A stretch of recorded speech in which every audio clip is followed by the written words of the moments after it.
Alors, une expérience de pensée, l'autre expérience de pensée, c'est une blague qui passe mal. Donc ça, c'est pour vraiment comprendre ce mécanisme de réduction de l'incertitude que les êtres humains appliquent à la réalité.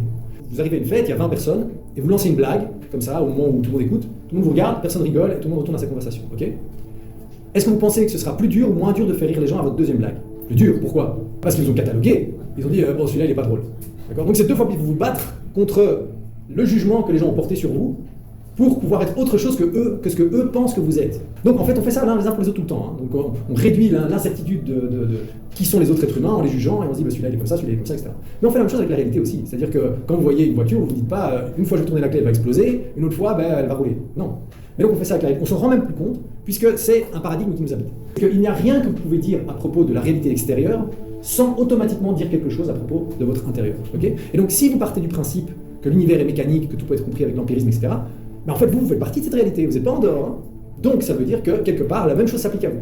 Donc, vous êtes aussi juste une machine avec des rouages biologiques, hein, bien huilés. Et puis, si on applique la bonne méthodologie, à un moment donné, on va arriver à tout comprendre de comment ça fonctionne. Donc, on appuie là, il se passera ça, on appuie ici, il se passera ça. On vous injecte tel médicament, il se passera ça. Et voilà, et tout est contrôlé, et on sait exactement tout ce qui va se passer. C'est là où conduit quelque part la caricature d'une vision strictement matérialiste et surtout empiriste de la réalité. C'est l'aboutissement à l'homme-machine et le transhumanisme. Tout comme la peste noire, les inquisitions, et toutes ces choses-là étaient comme une caricature du monothéisme pour forcer l'humanité à regarder en face ses croyances et dire ok, ça va plus. Les événements qui se sont découlés du coronavirus, c'est comme une caricature de l'empirisme pour aussi nous remettre en face, pour nous dire voilà, si vous persistez à vouloir tout le temps regarder la réalité comme quelque chose de mécanique, ok, on va vous traiter comme une voiture.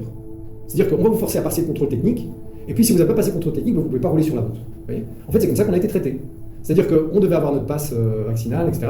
Sinon, on ne pouvait pas aller au restaurant, on ne pouvait pas aller sortir au cinéma, etc. On est une voiture, quoi. Et il faut faire notre vidange d'huile, il faut changer les pneus, et voilà. Et si vous avez bien changé les pneus, et que vous avez bien réparé le moteur, vous pouvez circuler.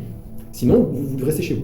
Je n'ai pas un jugement sur est-ce que c'était valable ou pas. C'est simplement de se dire, si on considère que la réalité est que matérialiste, empiriste, etc., ok, on va traiter les êtres humains comme des voitures et on va voir comment est-ce que ça leur plaît. Et donc ici, c'est de se dire que tous les êtres humains sont pareils et réagiront de façon statistiquement équivalente à un même événement biochimique extérieur. C'est-à-dire, on vous injecte un truc et puis, oui, il y a une chance sur 100 000 que vous allez vomir, il y a une chance sur 1 million que vous allez avoir tel défaut ou tel truc. C'est en fait comme les voitures. C'est-à-dire que Toyota a mis en place toute une chaîne de construction de voitures qui fait que sur 100 000 voitures, il fallait qu'il n'y en ait qu'une qui ait un défaut. On ne pouvait pas savoir laquelle parce que c'était juste des statistiques, des probabilités. Et pour arriver à un certain seuil de qualité, ils ont dit ça doit être une voiture sur, 100 000 ou 1 million qui est défectueuse. Et à partir du moment où on arrive à ça, alors on a une bonne chaîne de production. En fait, on applique le même genre de raisonnement pour les médicaments. On se dit, ok, il faut que tel truc ou tel médicament, il faut qu'il y ait seulement une personne sur 1 million qui ait ce genre d'effet secondaire-là, sinon c'est pas safe. Et donc aussi, les décisions qui découlent d'études empiriques, on ne peut pas les mettre en question. C'est juste la vérité, c'est accepté, et puis c'est tout.